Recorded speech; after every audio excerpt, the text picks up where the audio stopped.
Rentetan unjuk rasa di depan gedung DPR terus berlanjut hingga Kamis 28 Agustus kemarin. Massa dari berbagai kalangan memadati kawasan gedung DPR RI di Jalan Gatot Subroto, Jakarta Pusat. Mereka datang dengan berbagai simbol perlawanan, mulai dari poster bernada kritik dan sejumlah tuntutan. Unjuk rasa di depan gedung DPR pada Kamis kemarin diawali dengan hadirnya aliansi buruh dari berbagai elemen. Massa buruh datang dari sejumlah wilayah di sekitar Jakarta seperti Karawang, Bogor, Bekasi, Depok, dan Tangerang. Mereka menuntut penghapusan skema pekerja outsourcing dan peningkatan upah minimum. Tuntutannya ada 6 isu.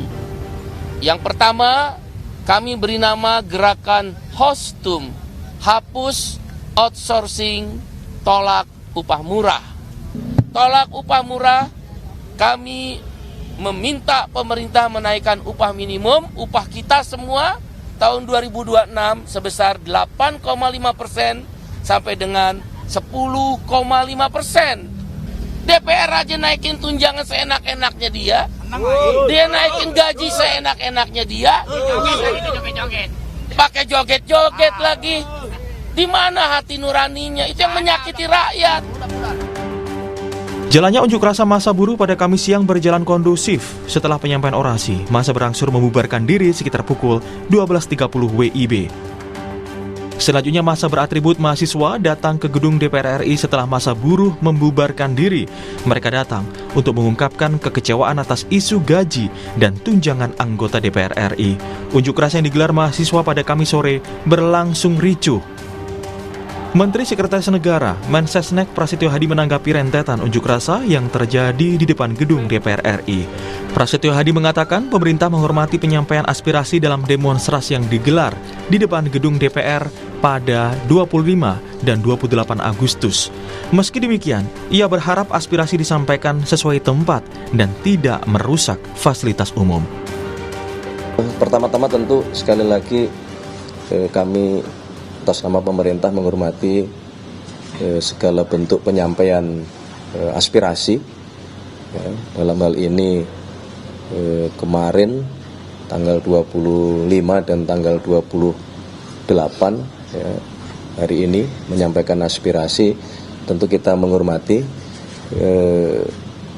tetapi yang lebih penting bahwa saluran-saluran aspirasi itu bisa disampaikan melalui berbagai cara ya.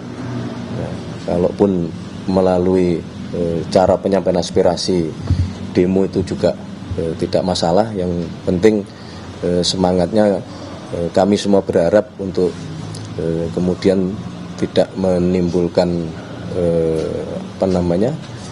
mengganggu fasilitas-fasilitas umum, itu aja.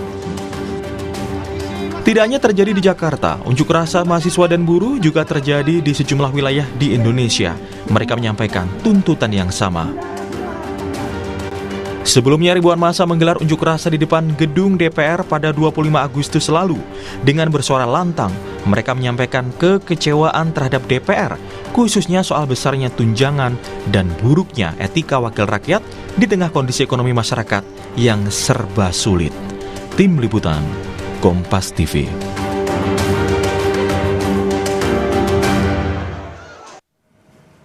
Rentetan unjuk rasa di depan gedung DPR terus berlanjut hingga Kamis 28 Agustus kemarin. Mereka datang dengan berbagai simbol perlawanan, mulai dari poster bernada kritik dan sejumlah tuntutan. Lantas apa saja tuntutan mereka dan seperti apa respons dari DPR mengenai unjuk rasa yang terjadi pada 25 dan 28 Agustus kemarin? Kita sudah bergabung bersama sejumlah narasumber. Melalui sambungan daring ada Kang Oleh Soleh, anggota Komisi 1 DPR RI fraksi PKB, kemudian ada Direktur Eksekutif Trias Politika Mas Agung Baskoro. Dan nanti juga akan bergabung saudara di studio ada Wakil Ketua Umum Serikat Petani Indonesia sekaligus Ketua Majelis Nasional Partai Buruh Agus Ruli Ardiansyah, namun masih dalam perjalanan. Saya sementara ke Mas Agung dan juga Kang Oleh. Selamat pagi Mas Agung, Kang Oleh. Pagi Mas Bremana, Kang Oleh, semua pemirsa. Baik, saya ke Kang Oleh dulu. Kang Oleh, kita simak bersama-sama gejolak yang terjadi di masyarakat dari hari Senin kemarin sampai juga hari Kamis gitu ya. Ada demo besar-besaran di DPR, kemudian berakhir dengan ricuh dan kita sangat menyayangkan, kita sangat berduka juga. Kita harus melihat ada 1 korban jiwa dari pengemudi ojek online kemarin, ada juga korban luka dari pihak polisi. Dari DPR bagaimana menyikapinya, Kang Oleh? Tentu atas nama pribadi ya, dan juga atas nama DPR menyampaikan belasungkawa terhadap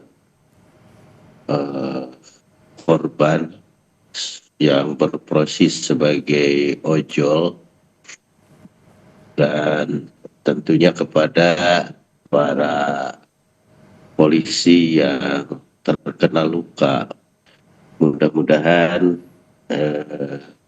almarhum diterima iman Islamnya dan diberikan surga kelak di alam barzah.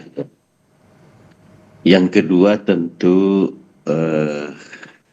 kami menghormati ya atas seluruh aspirasi dari elemen bangsa.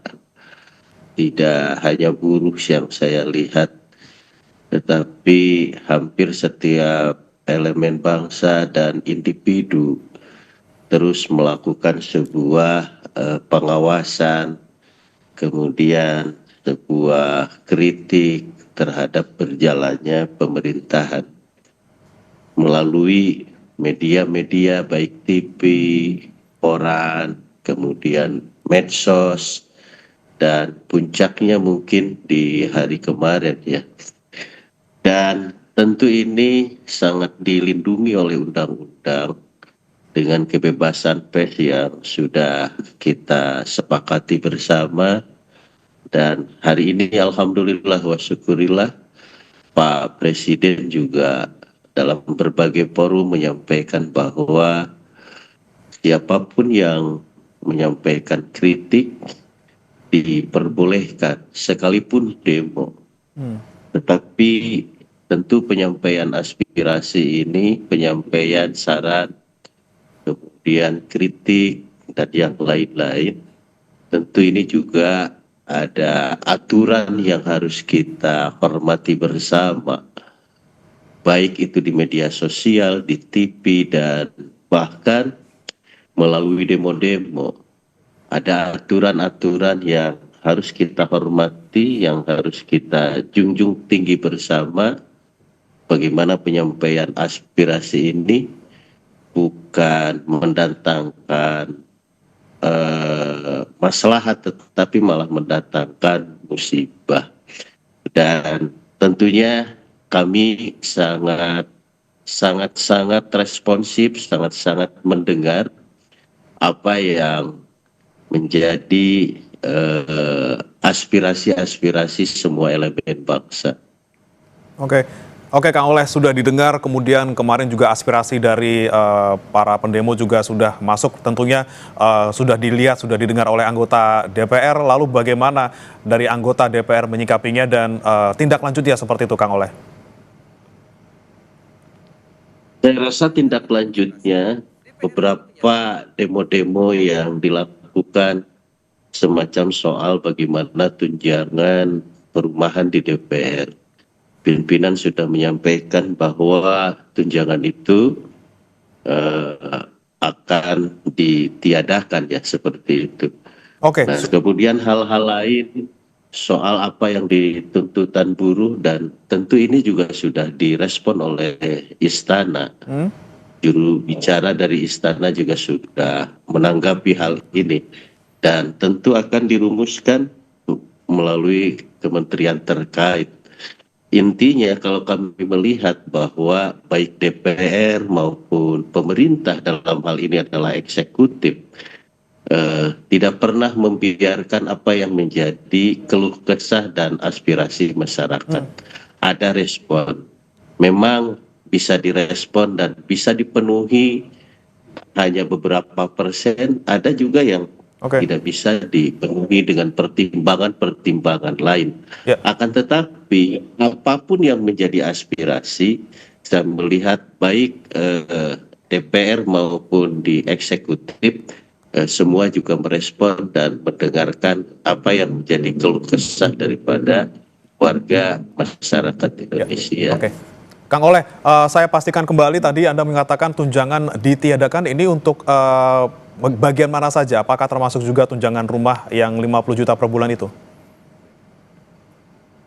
Itu di ranah pimpinan karena saya secara pribadi Komisi 1 tidak ke teknis karena itu teknisnya ada di BORT dan kami hanya merujuk apa yang disampaikan oleh pimpinan bahwa aspirasi warga ini akan didengar dan akan ditindaklanjuti.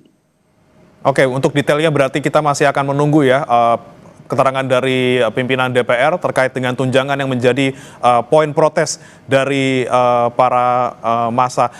Baik, saya akan menuju ke Mas Agung dulu karena kami juga masih menunggu ini kehadiran dari Pak Agus Ruli Ardiansyah. Saya mau ke Mas Agung dulu. Mas Agung, Anda melihat bagaimana kemudian aksi kemarin yang kita sama-sama prihatin melihat ada korban luka maupun korban jiwa. Tidak hanya kemarin, hari Senin juga kemarin kita lihat kericuhan terjadi selama proses unjuk rasa berlangsung. Seperti apa Anda melihatnya, Mas Agung? Ya, pertama saya menyampaikan bela sungkawa yang sedalam-dalamnya ya kepada keluarga korban ojek online yang wafat gugur ketika kemarin dilindas oleh aparat semacam itu, sangat biadab ya. Jadi saya kira ini akar muasalnya karena ada gap, ada kesenjangan ya antara apa aspirasi masyarakat dengan apa yang diperjuangkan oleh wakil-wakil rakyatnya. Gap inilah yang membuat ya akhirnya demo terus berlangsung dari waktu ke waktu. Yang kedua ada krisis legitimasi, Mas Bremana.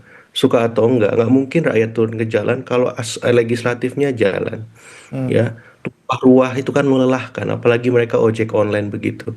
Pasti mereka nggak kerja, pasti keluarganya berkurang upahnya seperti itu. Jadi dua hal itu yang saya kira membuat aksi demo ini akan terus berlanjut. Kalau wakil-wakil rakyatnya tuna atau tuli ya, tidak mendengarkan secara langsung, secara cepat untuk menindaklanjuti. Ini rakyatnya kan lagi kena kontraksi ekonomi yang dalam, gajinya berkurang banyak, bahan-bahan sembako fluktuatif harganya. Kok bisa-bisanya diam-diam dalam tanda petik tunjangan itu diberikan dan sudah berlangsung hampir 1 tahun. Itu kan menyakiti betul hati masyarakat. Sementara penghasilan mereka terus turun gitu. Sementara mereka terus mengalami ya kontraksi ekonomi yang dalam, saya kira. Sederhana ini kalau mau diredam ya, dibuka itu nota anggaran, dibatalkan ya, disesuaikan supaya apa? Supaya legitimasi politik anggota dewan wakil rakyat ini kembali pulih. Karena kalau ini dibiarkan tanpa ada gebrakan, terobosan yang spektakuler untuk mengatasi ini akan terus berlanjut seperti itu. Nah, ini belum kita bicara soal tuntutan teman-teman buruh ya. Alhamdulillah sudah direspon oleh Pak Presiden. Ada Dewan Kesejahteraan Buruh dan PHK semacam itu. Tapi saya kira ini perlu ditindaklanjuti secara konkret segera gitu. Maksud saya situasi sekarang lagi nggak kondusif. Jadi jangan main-main dengan aspirasi masyarakat. Ya sekecil apapun tuntutan mereka jangan disepelekan, jangan tunggu ada korban lagi lah. Seperti itu Mas sebagai Pak. Oke, jangan sepelekan aspirasi dan juga bagaimana suara rakyat di sana. Saya akan menyapa dulu Pak Agus Ruli Ardiansyah yang sementara ini bergabung lewat Zoom nanti sebelum tiba ke studio. Selamat pagi Pak Agus. Selamat pagi. Ya, Pak Agus, kita tahu kemarin memang aksi dilakukan tidak hanya oleh buruh tapi juga oleh kalangan mahasiswa seperti itu dan juga kalangan masyarakat lainnya. Kemudian kemarin kan ada beberapa poin yang disampaikan oleh buruh juga. Tapi menanggapi Pak Agus kemarin aksi yang kemudian hingga menimbulkan korban baik luka maupun jiwa, seperti apa? Ya, tentu saya juga sama ya untuk mengucapkan bela sungkawa yang sedalam-dalamnya kepada teman-teman yang kemarin melakukan aksi korban luka-luka bahkan sampai ada yang meninggal ya. dan di luar tuntutan yang disampaikan oleh serikat buruh dan partai buruh, itu sebenarnya ya simpel saja kalau mau direspon lah ya, diselesaikan. Tadi sudah disampaikan bahwa ya jangan membuat justru responnya jadi kontroversi ya, apalagi dengan adanya korban ini harus segera direspon, harus ada permintaan maaf dari pimpinan Polri gitu, dan juga Presiden langsung harus segera direspon dengan adanya korban jiwa ini, dan juga harus segera ditindak ya pendekatan-pendekatan dari polisi untuk mengatasi demo-demo ini. Yang kedua, artinya ya harus ditahanlah anggota DPR, jangan memberikan komentar-komentar yang justru membuat kontroversi. Jangan dibilang membubarkan DPR itu orang yang paling tolol sedunia gitu kan. Terus juga yang terakhir, pemberian bintang Mahaputra yang juga makin menyakiti hati rakyat, itu juga harus dievaluasi. Jangan juga satu sisi merespon, menyetujui tuntutan rakyat, tapi sikap-sikap yang lain justru, atau kebijakan-kebijakan yang lain justru kontroversi. Teman-teman buruh kan sudah memperingati Hari Buruh dengan Bapak Presiden kan 1 Mei. Nah, ini belum ada secara konkret tindak lanjutnya. Dewan Kesejahteraan Buruh, menghapus outsourcing, itu kan sudah disetujui. Gitu. Belum ada tindak lanjut ya, Pak Agus ya, terkait dengan apa yang disampaikan sebelumnya. Tapi yang menjadi pertanyaan kami juga, Pak Agus, kemarin kan memang yang menjadi ricuh kemarin malam itu adalah ketika ada suara terkait dengan memang tunjangan untuk anggota DPR yang fantastis seperti itu. Tapi apakah dari kaum buruh juga menyuarakan hal itu? Apakah stick pada 6 poin terkait dengan kesejahteraan buruh? Iya, karena kan setiap tahun kan memang ada pembahasan ya mengenai upah minimum buruh ya di setiap tahun di bulan September ini. Priorisasi jelas ya. Nah, ditambah dengan justru ugal-ugalan tunjangan dan fasilitas anggota dewan yang disetujui kemarin, dengan ada joget-joget, dan itu kan membuat hati rakyat sangat marah. Nah, menurut saya harus memang segera direspon lah oleh pimpinan negeri ini, baik dari pihak kepolisian maupun Presiden, meminta maaf gitu, dan akan mengevaluasi. Itu mungkin salah satu upaya untuk bisa meredam ya. Saya tidak tahu setelah kawan ojol ini meninggal ya. Gitu.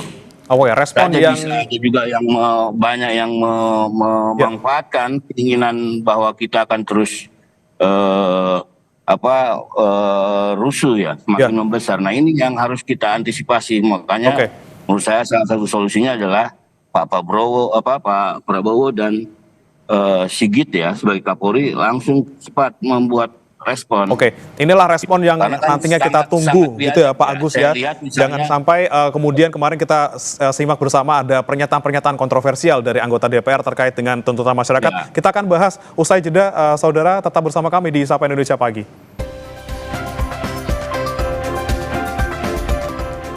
Kembali di Sapa Indonesia Pagi, saudara, kita masih membahas terkait dengan maraknya aksi yang kemarin terjadi di hari Senin dan juga hari Kamis. Masih bergabung bersama kami 3 narasumber. Saya mau ke Kang Oleh lagi. Kang Oleh, ini yang kemudian menjadi sorotan juga adalah bagaimana kemudian bentuk respons dari anggota Dewan gitu ya. Kita kemarin sempat dibuat agak geram gitu loh, Kang Oleh, ketika dijawab oleh anggota DPR ketika soal tunjangan rumah, hitung-hitungannya salah tuh 3 kali berapa sama dengan berapa. Kemudian kita juga ada sempat mendengar kata-kata kurang pantas dari salah satu anggota DPR yang mengatakan kurang pintar tapi dalam bahasa yang kasar gitu ketika menuntut membubarkan DPR. Kemudian ada yang ngeluh macet ketika dia harus ke DPR tapi pakainya mobil mewah. Ada juga yang joget-joget parodi sound horeg.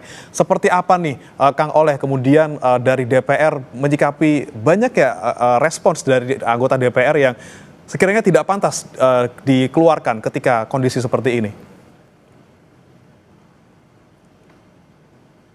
Berikutnya saya secara pribadi ya tentu kelembagaan DPR menghormati dan mengapresiasi terhadap seluruh respon, kritikan, saran dan pendapat terhadap satu kinerja DPR, yang kedua termasuk pola komunikasi daripada anggota DPR, dan tentu hak keuangan daripada DPR. Nah, ini semua juga menjadi sebuah catatan bagi kami, dan semua anggota DPR sangat memperhatikan, dan semua juga sudah mengetahui bagaimana rakyat ini marah, rakyat ini tidak nyaman. Nah, namun demikian tentu ini akan menjadi evaluasi bagi DPR, dan pimpinan juga sudah merespon, dan insya Allah Ta'ala ke depan akan ada sebuah perbaikan, dan tentunya kami akan bersama-sama masyarakat untuk bagaimana agar apa yang menjadi aspirasi warga ini betul-betul bisa diselesaikan dan bahkan dikabulkan. Persoalan-persoalan yang menjadi sebuah kegaduhan, ya insya Allah akan menjadi sebuah evaluasi komprehensif, dan mudah-mudahan ke depan tidak bisa terulang kembali. Oke, baik, menjadi evaluasi dari DPR. Kemudian saya ke Mas Agung. Mas Agung, Anda melihat bagaimana kemudian komunikasi yang dilakukan oleh beberapa anggota DPR yang kemudian membuat masyarakat cukup tersulut gitu ya emosinya dengan respon-respon yang tidak sepantasnya kemarin sebelum terjadi demo. Anda melihatnya seperti apa harusnya komunikasi politik yang dilakukan oleh DPR kepada masyarakat, dan bagaimana seharusnya mereka merespon apa saja menjadi tuntutan masyarakat saat ini? Ya, pertama memang secara institusional DPR ini harus tampil ya, secara bersama-sama ya. Saya belum lihat secara bersama-sama itu ketua DPR, wakil-wakil ketua pimpinan DPR untuk merespon ini secara kolektif kelembagaan, bukan person by person. Yang kita nggak tahu itu gimana juntrungannya ya, kejelasannya, kelanjutannya, transparansinya. Sudahilah ketidaktransparansi itu, sudahilah ya meminimalkan partisipasi publik, sudahi keugal-ugalan sebagai wakil rakyat. Itu penting saya kira. Yang kedua, saya mengapresiasi Pak Soleh mau hadir di Kompas TV hari ini. Karena apa? Seringkali anggota-anggota Dewan lebih banyak absennya merespon ini semua. Ya saya berharap sering-sering anggota Dewan tampil tapi dengan komunikasi publik dan politik yang baik, yang santun, dan tidak membuat hal-hal yang kontraproduktif. Ya, karena ini hak anggota Dewan bicara. Supaya apa? Bukan hanya orang-orang di dapilnya yang bisa mendengar, tapi seluruh rakyat Indonesia. Hari ini semua mata melotot ke DPR. Kalau DPR-nya tidak merespon, hilang, absen, bahaya. Ya, masa akan terus tumpah ruah ke jalan. Jadi saya mengapresiasi Pak Oleh mau tampil hari ini, dan saya berharap akan lebih banyak lagi anggota-anggota Dewan yang hadir di media-media, di podcast-podcast, di online-online, mengaktifasi websitenya, kanal-kanal media sosialnya, tapi tampilnya dengan komunikasi yang proaktif, persuasif, ya, empatik, ya. Saya baru melihat tadi malam Pasha Ungu datang ke rumah ojek online itu. Saya belum lihat secara institusional DPR merespon ini. Baru saya lihat respon dari negara, Menteri Sekretaris Negara, Kapolri. Ya DPR-nya belum secara institusional. Semacam itu. Nah hal kayak gini jangan dibiarkan lagi. Tampil lebih awal karena ini wakil rakyat kita gitu. Nah, kalau ini terus dibiarkan, terus berlarut-larut, saya khawatir seperti itu. Nah yang ketiga yang ingin saya sampaikan juga di sini adalah apa ya, saya susah mencari padanan kata yang pas untuk menggambarkan situasi sekarang. Ya seringkali kan terputus aspirasi masyarakat dengan anggota dewan yang mewakili mereka. Ya jadi saat ini saya kira DPR perlu lebih intensif untuk menyapa, mendengar warga lewat kebijakan-kebijakan populis, Mas. Ya, kalau hari ini ada kritik besar, ya prolegnasnya diproduktifin, didahulukan yang pro rakyat. Ya, tunjangan-tunjangan yang kurang sensitif itu dibatalkan. Ya kalau memang teman-teman butuh, minimal disesuaikan, tidak naik sefantastis itu. Jadi tidak bisa lagi hanya lewat kata-kata maaf, tapi ada tindakan-tindakan konkret, tindakan-tindakan yang menunjukkan DPR itu berubah. Ya, tindakan ketika undang-undang mau direvisi, mau dibuat, libatkanlah publik. Ya jangan sampai undang-undang ini kita nggak tahu, nggak dengar, tiba-tiba sudah disahkan. Seperti itu. Oke, inilah Begitu, Mas. kemudian ya bagaimana komunikasi antara anggota dewan dan juga masyarakat harus dibangun. Karena jangan sampai kita didengarnya karena udah ricuh aja gitu. Saya mau ke Pak Agus. Pak Agus ini kan juga menjadi buruh menjadi salah satu elemen masyarakat yang juga menyampaikan protes di sana. Ada beberapa poin yang disampaikan tadi belum diwujudkan oleh pemerintah gitu. Secara khususnya terkait dengan kenaikan UMR, katanya dari Aprindo sudah merespon juga agak sulit dilakukan untuk sekarang. Seperti apa Pak Agus melihatnya?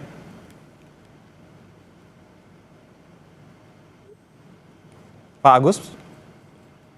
Masih di mute Pak Agus suaranya? Oke, Ya, sekarang ya. ya silakan. Pak Agus sudah Pak.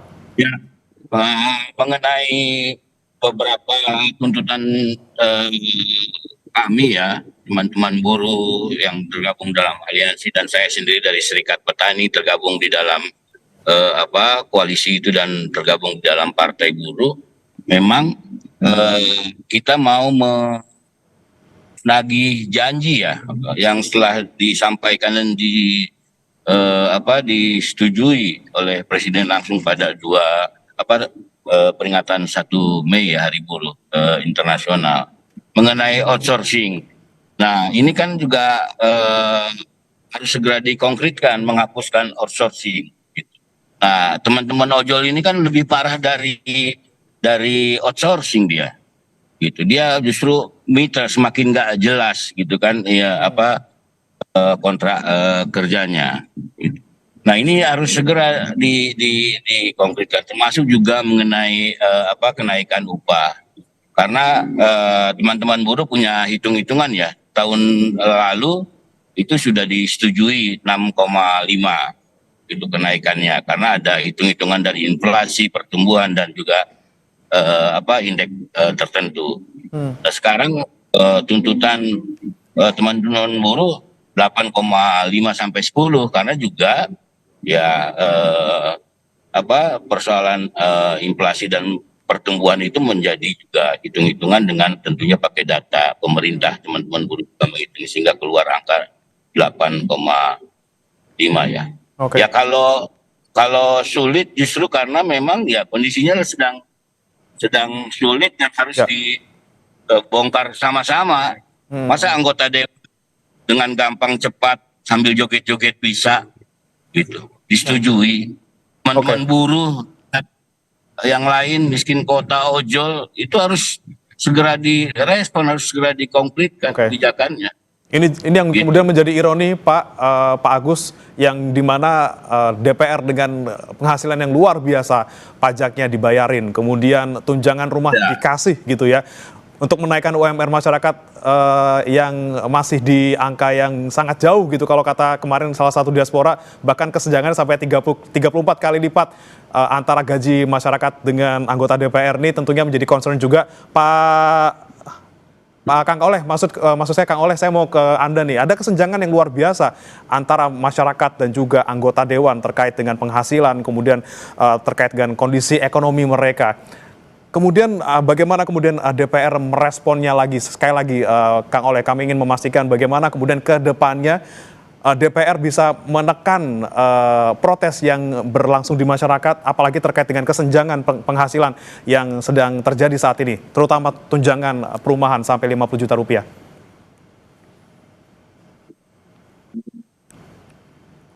Terkait Oleh. besaran gaji ya dan tunjangan, pada prinsipnya kami memahami dan ini juga sudah direspon dengan baik oleh pimpinan ya. Namun demikian, publik juga harus melihat secara keseluruhan ya, bahwasanya DPR ini bukan hanya DPR sesungguhnya. Kalau misalkan diklasifikasikan DPR dengan eselon 4 atau sejajar dengan menteri misalkan, atau misalkan di bawahnya ada sekda, ada ini. Nah ini juga sesungguhnya karena saya dulu dari DPRD kabupaten, kemudian provinsi, sekarang DPR RI. Nah ini hanya sebagai autokritik saja dari pribadi ya, dari pribadi. Sesungguhnya ya wajar-wajar saja dan menghormati atas apa yang disampaikan oleh masyarakat. Namun demikian tentu juga kami harus memandang bahwa soal besaran ini tidak bisa diukur dengan satu pihak, tetapi memang harus dilihat daripada apa yang menjadi tugas dan pokok daripada masing-masing daripada pemerintahan itu sendiri, legislatif, yudikatif, eksekutif kan itu. Dan tentunya ini juga melalui tidak serta-merta sesungguhnya ada sebuah perhitungan sebagaimana yang disampaikan oleh buruh tadi itu sama. Namun demikian kami menghormati dan mengapresiasi, dan ini juga menjadi keprihatinan kami dan tentunya kami secara pribadi. Dan kita sudah melihat respon dari pimpinan. Nah oleh sebab itu mari kita ke depan bagaimana agar aspirasi buruh, bagaimana agar harga-harga yang mahal, kemudian pengangguran, ini yang harus cepat diselesaikan oleh eksekutif dan tentunya harus didukung oleh DPR secara 100%. Oke, baik. Kemudian saya ke Mas Agung. Mas Agung, Anda melihatnya ke depannya seperti apa? Ini kemudian dengan adanya respons dari sejumlah pihak, tapi kita belum lihat secara resmi institusional dari DPR gitu ya, terkait dengan yang terjadi beberapa hari terakhir ini, seperti apa ke depannya, kemudian apa yang harusnya dilakukan oleh DPR nih? Masyarakat apakah harus ricuh dulu sebelum akhirnya pendapat mereka ataupun tuntutan mereka didengarkan oleh DPR? Ya, saya melihat memang sense of crisis-nya belum muncul ya Mas ya. Masih melihat persoalan tunjangan, kemudian tuntutan buruh ini masih sebatas prosedur saja gitu. Direspon, tapi respon-respon yang sifatnya ya tadi parsial ya, lebih banyak personalnya, individu per individu anggota dewan, tapi belum ada ya kelembagaan secara resmi dari DPR. Merespon sense of crisis ini masyarakat sudah teriak gitu. Kebutuhan di mana-mana naik gitu. Nah ini gimana wakil-wakil rakyatnya bisa memahami itu? Contoh sederhana saja. Saya berapa kali sering ke rumah jabatan DPR di Kalibata. Banyak yang bagus kok. Ya tidak perlu misalkan kalau mau progresif nih keputusan yang diambil. Tidak perlu semua dikasih tunjangan. Kalau rumah masih bagus ya sudah ditempati daripada kosong gitu. Artinya apa? Artinya disesuaikan saja gitu. Mana rumah yang bagus di data. Ya mana yang nggak bagus, diperbaiki, direnovasi, dihitung. Jangan-jangan biayanya lebih murah, gitu. Karena saya Mas Premana, Pak Oleh, saya berapa kali main ke teman-teman dewan, Pak, main ke rumah ngobrol santai di situ diskusi, ya masih banyak yang bagus kok. Renov nggak sebesar itu biayanya, semacam itu. Tinggal disesuaikan. Artinya apa? Ini kan contoh DPR itu bisa progresif dengan aspirasi masyarakat, lebih peka gitu. Jadi rumah yang bagus ada berapa, yang rusak ada berapa, yang memang perlu dikasih tunjangan berapa. Jangan dipukul rata semua dalam kondisi krisis kayak gini. Kepekaan itu yang hilang dari DPR sementara saya lihat. Nah itu satu contoh. Yang kedua mau lebih progresif lagi batalkan. Ya, jadi publik melihat ada niat baik, itikat positif dari DPR untuk berubah. Tapi kalau sebatas lip service, sebatas ngomong doang, ya dan kebijakannya tidak transparan, gimana publik bisa percaya? Gimana legitimasi politik itu bisa baik lagi? Saya nggak rela juga DPR itu citranya minor terus. Tapi ayo dong anggota DPR berubah dan berbenah gitu. Jangan seperti ini gitu. Supaya apa? Masyarakat juga mendukung. Saya pribadi akan mendukung habis-habisan kalau DPR-nya benar-benar mau berubah. Tapi kalau kayak gini posisinya, saya orang pertama juga yang akan terus mengingatkan, mengkritik DPR habis-habisan. Karena saya nggak rela DPR itu jadi bahan olok-olokan, bulian. Saya nggak rela gitu. Tapi kalau DPR kayak gini memang pantas kok mendapatkan itu karena nggak mau berubah sesungguhnya seutuhnya seperti itu. DPR harus berubah, jangan sampai menjadi olok-olokan dalam tanda kutip oleh masyarakat. Kemudian terakhir ini saya mau ke Pak Agus lagi. Pak Agus, kemudian jika memang beberapa poin yang disampaikan oleh buruh ini belum dipenuhi oleh pemerintah, apakah nanti ada rencana akan membuat aksi susulan seperti itu? Pak Agus. Pak Agus? Ya, silakan Pak Agus. Ya, jadi apa tadi? Maaf pertanyaannya. Kalau misalnya belum ada respon ataupun belum memuaskan apa yang menjadi tuntutan dari buruh, apakah akan ada aksi susulan? Ya, kalau mengenai tuntutan teman-teman buruh, saya rasa mudah-mudahan Pak Prabowo merespon dan mengajak bicara, menghitung persoalan upah, terutama upah ya. Dan tahun kemarin sudah dilakukan ya, dengan naik menjadi 6,5 gitu. Dan mudah-mudahan artinya ini juga direspon ya dengan mengajak bicara teman-teman buruh mengenai upah. Kalau misalnya ini ya kita akan turun lagi, mendesak, menghitung benar bagaimana supaya buruh ini layak dan kesejahteraan kehidupan kebutuhan hidup layaknya dihitung benar ya, berdasarkan hitungan yang benar yang ada ya dari data pemerintah, baik inflasi, pertumbuhan ekonomi maupun juga. Dan kita akan turun kembali gitu, dan di beberapa daerah juga sudah kita instruksikan untuk tetap terus mendorong, karena di bulan September ini harus segera diputuskan ya. Inilah yang menjadi kemudian perhatian kita bersama. Sektor fraksi dan DPR juga harus bisa melihat bagaimana kondisi masyarakat saat ini, banyak sekali gejolak yang terjadi, bagaimana kemudian bisa membangun komunikasi publik dan juga politik yang baik tentunya ke masyarakat untuk meredam gejolak ini tentunya, dan kedepannya juga bisa membuat kebijakan yang juga tidak membuat sakit hati dalam tanda kutip masyarakat Indonesia. Terima kasih Pak Agus Ruli Ardiansyah, Wakil Ketua Umum Serikat Petani Indonesia, kemudian Mas Agung Baskoro, Direktur Eksekutif Trias Politika, kemudian Kang Oleh Soleh, anggota Komisi 1 DPR RI telah bergabung bersama kami di